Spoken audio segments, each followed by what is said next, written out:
चंपावत उपचुनाव जीतने के साथ ही पुष्कर सिंह धामी ने पार्टी के भीतर ही अपने विरोधियों को न सिर्फ चित किया है बल्कि अपने भविष्य को एक नई दिशा भी दी है। साथ में खुद को बीजेपी के भीतर वो मजबूत नेता साबित करने में फिलहाल कम से कम कामयाब रहे हैं। अब उनके सामने चुनौती है जो बातें कही हैं जनता से उनको पूरा करने की, यानी वक्त अब चीज़ों को डिलीवर करने का है। एक मुख्यमंत्री के तौर पर वो क्या करेंगे ये सब कुछ उनके हाथ में है। धामी की जीत बहुत अहमियत रखती है तो कांग्रेस की हार उतनी ही गंभीर है, कांग्रेस के लिए, कांग्रेस के मौजूदा नेतृत्व के लिए, कांग्रेस के भविष्य के लिए। और कांग्रेस संक्रमण काल से अगर गुजर रही है तो इससे बाहर कैसे निकला जाए कांग्रेस को ये समझ नहीं आ रहा। और खास तौर पर पार्टी के भीतर दूसरी और तीसरी पीढ़ी के नेताओं को कैसे साधा जाएगा, कैसे उनको आगे बढ़ाया जाएगा, कैसे उनको एकजुट रखा जाएगा, यही सबसे बड़ा संकट है। इस चुनौती से पार्टी का हर नेता वाकिफ है, समझता है, लेकिन समाधान का तरीका नहीं निकाल पा रहा। इन्हीं चुनौतियों के बीच पूर्व मुख्यमंत्री हरीश रावत के बेटे और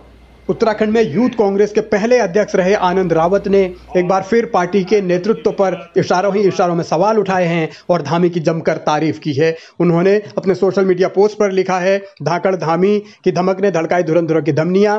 धामी की तुलना उन्होंने 2007 में महेंद्र सिंह धोनी को T20 वर्ल्ड कप का कप्तान बनाए जाने से की है। आनंद रावत लिखते हैं कि कैसे शुरुआती दौर में उन्होंने अपने पूर्व मुख्यमंत्रियों के फैसले पलटे या फिर मंत्रियों को वो साधते नजर आए, मगर धीरे धीरे उन्होंने अपने टिकट वितरण की चुनावी कौशल से बेहतर प्रदर्शन किया और बीजेपी को जो डिफेंसिव थी उसको चुनावी संघर्ष में न सिर्फ ला खड़ा किया बल्कि बीजेपी को जीत भी दिलाई। 2022 के जो नतीजे हैं वो सबके सामने हैं। इतिहास उत्तराखंड में बना है, लेकिन इस इतिहास के बीच ही कांग्रेस के सामने अब भविष्य का सवाल है। संकट कांग्रेस के सामने यही है। आनंद रावत उसी चीज का जिक्र कर रहे हैं कि कैसे पुरोला विधानसभा में राजकुमार जो कि कांग्रेस छोड़कर बीजेपी में गए थे टिकट की शर्त पर, धामी ने उनका टिकट काट दिया, दुर्गेश्वर लाल को टिकट दिया। इसी तरह कुंजवाल जो कांग्रेस के कद्दावर नेता हैं उनको हराने के लिए मोहन सिंह महाराज जी को मैदान में उतारा। ये धामी की रणनीति थी।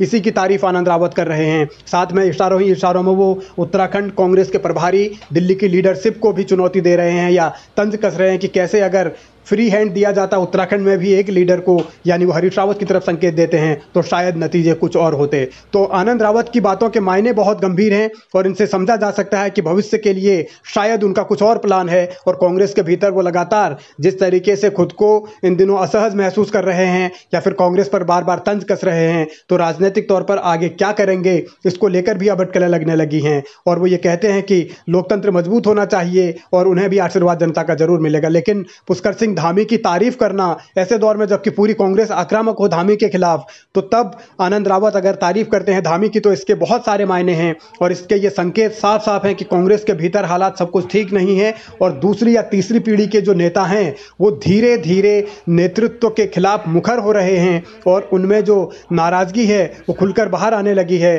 तो ये जो ज्वालामुखी धीरे धीरे अब फटने की कगार पर है। ये सिर्फ आनंद रावत का सवाल नहीं बल्कि आनंद रावत जैसे तमाम कार्यकर्ता या नेता हैं जो पार्टी के भीतर खुद को असहज महसूस कर रहे हैं और आने वाले वक्त में शायद कुछ और धमाके होंगे कांग्रेस के सामने, ये इससे इनकार किया नहीं जा सकता।